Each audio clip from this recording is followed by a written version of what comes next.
So let's split off. Okay, so you're asking this question about uh, any possible message of optimism that I gained from doing this research. And actually, I came out with an extraordinary optimism. Let's just start with schizophrenia and then we'll move to affective disorders. Now, the understanding is that people who have a first episode of psychosis or a diagnosis of schizophrenia, that's a chronic deteriorating disease, and basically you're screwed. It's just going to be a bad long-term course. Well, the first thing you discover that's really surprising is the chronicity story really isn't warranted. So if you look back from 1945 to 1955, the decade before Thorazine comes in, and you look at first episode schizophrenia patients, these people are hospitalized. Now, common wisdom would be they go in the hospital and they don't come out, right? Because you can't come out until you get Thorazine. That's absolutely not true. If you follow first episode cohorts, 70% would be out in about 12 to 18 months. And 5 years later, somewhere between 65 and 75% would be living independently in the community. They would be working. Many would be married. So what happened was, think about that. We go to first episode cohort, 70% actually are back out 5 years later working and living pretty independently.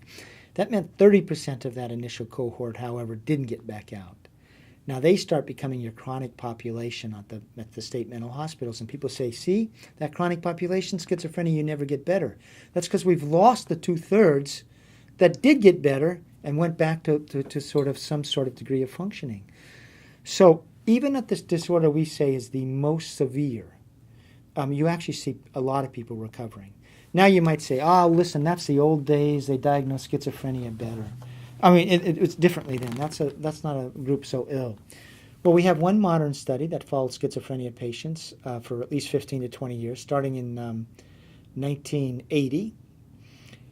And there, of the people who got off their medication, which was a fair number, almost half, of schizophrenia patients, over half were working by the end of 5 years and stayed working the next 10 years.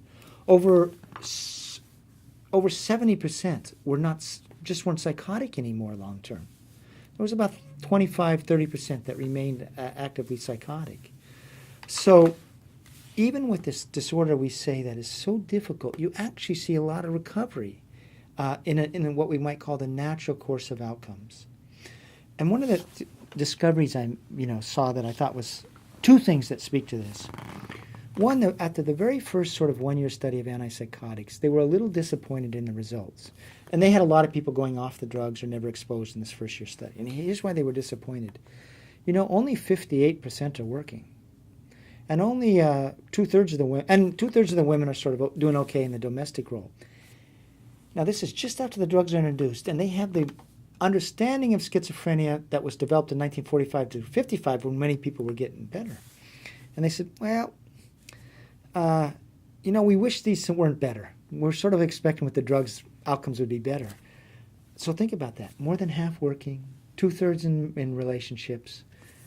That's a vision of, quote, psychosis/schizophrenia we've totally lost.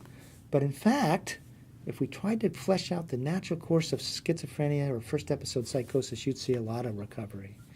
Now that's schizophrenia.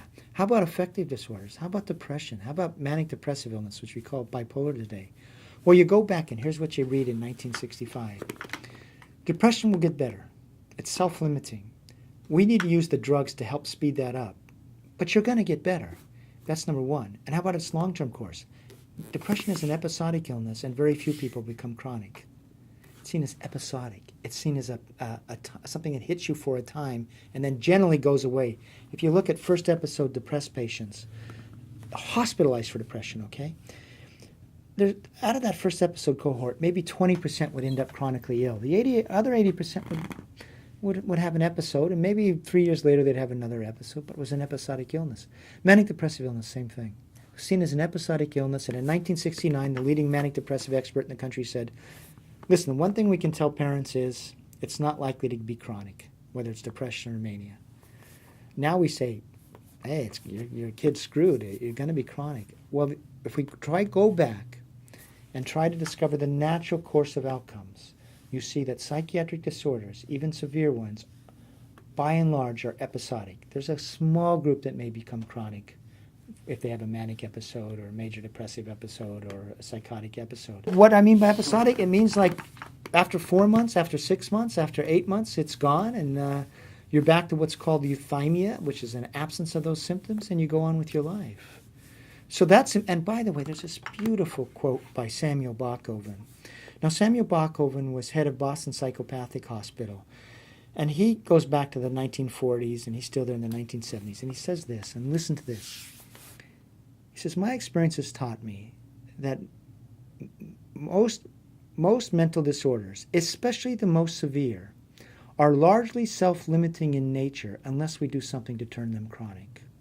So that's the perception of this doctor, and I think that is really the one line that we need to rediscover. Largely episodic, self-limiting unless we do something to turn them chronic. Unfortunately, we're doing a lot to turn them chronic today.